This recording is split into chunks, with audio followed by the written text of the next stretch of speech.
I do understand that North Macedonia has maybe that the internal determination has a bit weakened, because even if North Macedonia is going to implement reforms, there is no security or no guarantee that you're moving forward.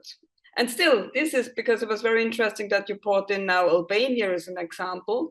We will see what happens to Albania. I mean, I think even France could be in the last minute have the idea that maybe, there could be an issue, or maybe Greece back again. That's the problem with the EU member states, that sometimes they realize, oh, actually at the moment, we would like to delay an enlargement as well out of internal reasons. But okay, I think the problem with the internal determination is that it's weakened because of all the delays and blockages for many years.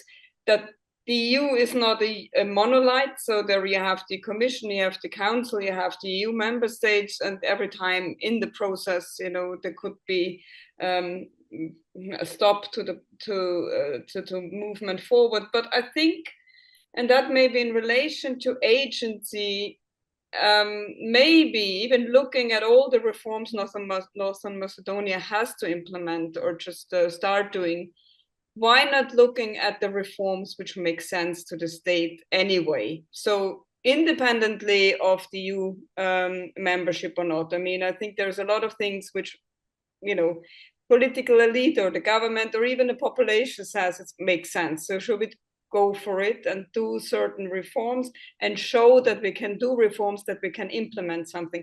So getting a dynamic into the system, saying we are able to do something, and maybe even for that the population becomes more involved in saying, what do we really want from our government? So do we want the new membership, or are there other issues which are more important and pressure the political elite for certain reforms? I mean, this could be reform points or reform issues which they need to do anyway for a new enlargement.